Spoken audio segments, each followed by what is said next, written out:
दोस्तों एक्सपर्ट्स का मानना है कि नियर फ्यूचर बहुत ही जल्द एक और युद्ध हमें देखने के लिए मिल सकता है और दुनिया वही वाला क्राइसिस फिर से रिपीट करने वाली है जैसा कि रशिया यूक्रेन में इस समय झेला जा रहा है। जी हाँ, और ये अगला युद्ध चाइना और ताइवान या चाइना या भारत का नहीं बल्कि इसराइल और ईरान का होने वाला है। यहाँ पर संभावनाएं बहुत ज्यादा प्रबल दिखाई दे रही है।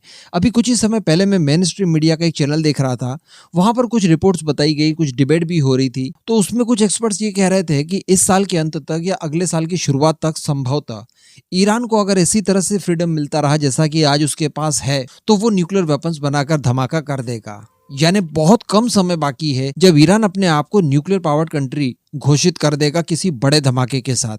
और हम सभी जानते हैं कि ऐसा इजराइल करने नहीं दे सकता। इजराइल के पास न्यूक्लियर वेपन्स है काफी समय से हैं, लेकिन इसके बावजूद ईरान काफी सुरक्षित है। लेकिन अगर स्थिति उल्टी हो जाए कि ईरान के पास न्यूक्लियर वेपन्स आ गए तो इजराइल इतने समय तक सुरक्षित नहीं रह सकता। और अभी यहाँ पर नाट्य घटनाक्रम शुरू भी हो चुका है। दरअसल इजराइल को एक मौका चाहिए। जी हाँ, इजराइल को लड़ने के लिए केवल एक मौके की तलाश होती है, उसके बाद इजराइल अपना काम दिखा देता है। अभी पिछले कुछ समय में हम लोगों ने खबरें सुनी होंगी कि इजराइल के अंदर कई सारे अटैक्स वगैरह हुए जिसमें आतंकी हमले वगैरह शामिल थे। वहां पर ज्यूस पीपल्स को ढूंढ ढूंढ कर मारा गया और जो उनके धार्मिक स्थल वगैरह होते हैं वहां पर भी आतंकी हमले किए गए, जिसके बाद बकायदा हमास ने गाजा पट्टी के अंदर इसका जश्न भी मनाया, मिठाइयां बांटी, आतिशबाजी की और इस तरह की चीजें लगातार चलती आ रही है। अब हमास को कौन सहयोग देता है? ईरान।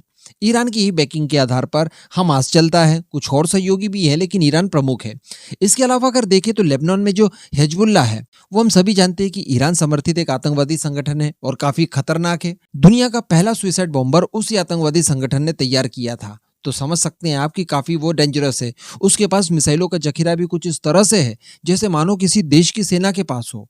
तो वो भी काफी ज्यादा खतरनाक है। और कई सारे छोटे मोटे आतंकी संगठन है जो कि सीरिया में भी एक्टिव हैं और वो इसराइल के खिलाफ लगातार हरकतें करते जा रहे हैं। अब हम लोग जानते हैं कि इसराइल में इस समय नेतन्याहू गवर्नमेंट में आ चुके हैं और चूंकि उनको इन सारी चीजों के साथ डील करने का लंबा एक्सपीरियंस है तो उन्होंने यहाँ पर काम शुरू कर ही दिया है। बताया जा रहा है कि इसराइल की तरफ से एक खूंखार एयर स्ट्राइक की गई है ईरान के अंदर। यहाँ तक खबर आपने सुन ली होगी पक्का।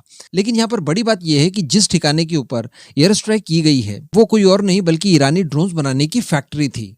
अभी तक केवल डिफेंस फैक्ट्री के नाम से बताया जा रहा था, लेकिन वो स्पेशली ड्रोन बनाने की फैक्ट्री थी। बताया जा रहा है कि यहाँ पर इसराइल ने अटैक के लिए इस्तेमाल किए थे क्वाडकॉप्टर ड्रोन्स। जी हाँ, इजरायली एयरफोर्स की तरफ से कुल 3 ड्रोन्स भेजे गए थे जिसमें से 2 ड्रोन इंटरसेप्ट कर लिए गए थे ईरानी एयर डिफेंस सिस्टम्स के जरिए, लेकिन एक ड्रोन लक्ष्य के ऊपर हमला करने में कामयाब रहता है। हालांकि इसके बाद ईरान की रक्षा मंत्रालय की तरफ से एक बयान निकल कर आता है और उसमें बताया जाता है कि कोई ज्यादा डैमेज नहीं हुआ है, बस फैक्ट्री की छत पर कुछ हद तक डैमेज पहुंचा है, बाकी सारी चीजें सुरक्षित है और किसी तरह की जान माल की हानि नहीं हुई है। और ये सब कुछ हुआ है ईरान के एक शहर इस्फहान में। और बताया जाता है कि इसी शहर में ड्रोन के साथ साथ ईरान की जो प्रमुख मिसाइलें हैं उनके मैन्युफैक्चरिंग की भी फैक्ट्रीज वगैरह इंस्टॉल्ड है।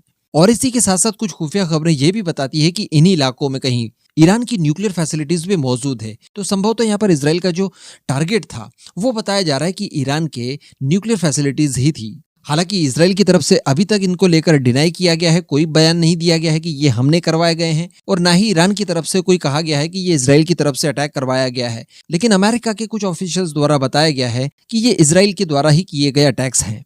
अभी यहाँ पर रशिया का पॉइंट कैसे निकल कर आता है वो आप जान लीजिए। तो दोस्तों देखिए, काफी समय से रशिया ईरानी ड्रोन्स के भरोसे ही यूक्रेन के साथ युद्ध लड़ रहा है। काफी लंबे समय से और बड़े पैमाने पर इन ईरानी ड्रोन्स का इस्तेमाल रशियन फोर्सेस ने यूक्रेन के खिलाफ किया है और इन फ्यूचर भी काफी बड़े पैमाने पर ईरान द्वारा इन ड्रोन्स की सप्लाई लगातार रशिया को की जानी है। लेकिन अगर इस तरह के अटैक्स वगैरह से ईरान की इन्हीं ड्रोन फैक्ट्री के ऊपर किसी तरह की कोई आफत आती है और मैन्युफैक्चरिंग वगैरह बंद होती है तो सीधे सीधे इसका इम्पैक्ट पड़ेगा रशिया के ऊपर और रशिया को इस युद्ध में खासा नुकसान उठाना पड़ सकता है। इन सब चीजों को लेकर बताया जा रहा है कि रशिया और इसराइल के बीच में तनातनी बढ़ सकती है। हालांकि यहाँ पर डैमेज कंट्रोल जो हुआ है अभी, इसको लेकर पहले ही बेंजामिन नेतन्याहू ने क्लियर कर दिया था और उन्होंने पदभार संभालने के बाद एक बयान देकर स्पेशली रशिया के साथ अच्छी रिलेशनशिप मेंटेन करने की बात कही थी। लेकिन केवल बयानबाजी कर देने से कोई रिलेशनशिप ठीक तो नहीं होते। जो गतिविधियां यहाँ पर की गई है ये सीधे सीधे रशिया के ऊपर इम्पैक्ट डालती है, तो इसको लेकर रशिया को चोट लगना और उसका गुस्सा होना बिल्कुल स्वाभाविक सी बात दिखाई दे रही है। तो यकीनन यहाँ पर ये जो कॉन्फ्लिक्ट नया वाला शुरू हुआ है, ये किसी बड़े मोड़ तक जाकर पहुंच सकता है, जिससे भारत जैसे देशों को भी बहुत नुकसान होगा। क्योंकि इस कॉन्फ्लिक्ट में जितने भी देश होंगे, वो सारे के सारे भारत से अच्छे रिलेशन रखने वाले ही देश हैं।